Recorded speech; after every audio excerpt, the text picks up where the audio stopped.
Conte-me mais dessa noite, nós iremos falar sobre uma das drogas de abuso de maior consumo no mundo, a maconha. A maconha é uma planta cujo nome científico é cannabis sativa. Sua principal substância é o THC, tetrahidrocannabinol, responsável pelos efeitos psíquicos.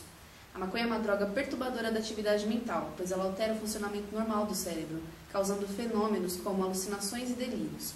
Ela pode ser utilizada tanto as folhas quanto as inflorescências, pode ser fumada ou ingerida. Quando fumada, a maconha começa a fazer efeito nos primeiros 10 minutos e tem seu pico de ação nos 30 minutos após o consumo da substância, por se concentrar no cérebro.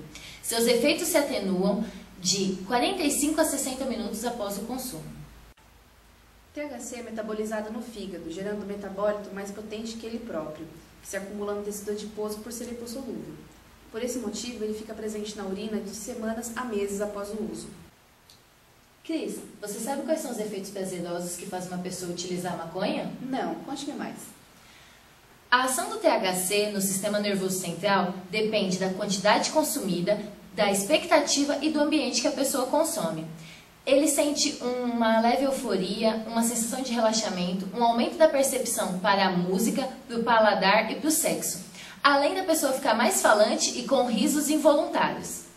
Estamos em nossos estúdios com o Dr. Wilton da UMESP, que vai esclarecer algumas dúvidas e explicar o efeito da maconha em nosso organismo. Boa noite, Cris. Boa noite, Laís. Para explicar melhor os efeitos da maconha, é bom ter em mente que no nosso sistema nervoso existem os receptores canabinoides.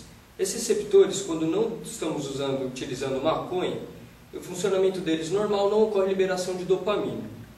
Ao contrário, quando a gente está utilizando maconha, existe um sintético dentro dela chamado THC que ativa esses receptores canabinoides e ocasionam a liberação de dopamina no nosso sistema nervoso central. Essa dopamina ela é responsável por ocasionar o vício da pessoa na maconha. Além do vício, ela também causa outros efeitos, como torpor, sedação, falta de coordenação motores e mais alguns outros que já foram abordados pelas duas repórteres, tanto a Cris quanto a Laís. Agora vamos chamar ao vivo nossa repórter Mariana, na Universidade Metodista de São Paulo. Mariana. Boa noite! Estamos aqui na Universidade Metodista de São Paulo e agora nós vamos tirar as dúvidas de alguns estudantes sobre a maconha e os seus efeitos no nosso organismo.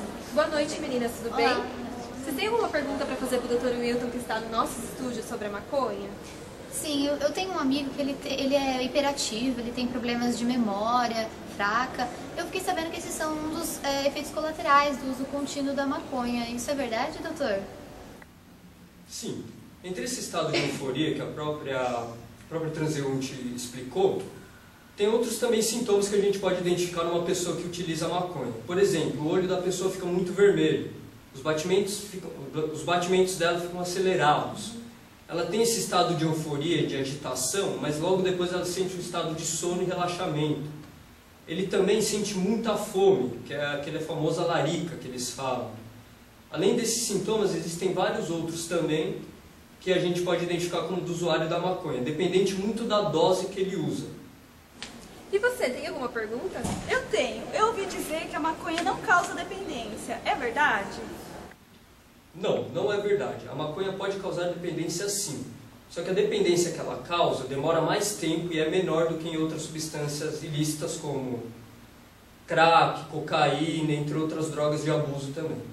Obrigada, Dr. Wilton, pelas informações. Agora nós vamos voltar aos estúdios do Conte-me Mais com a Cris e com a Laís. E esse foi o Conte-me Mais dessa noite. Até a próxima semana. Boa noite. Boa noite.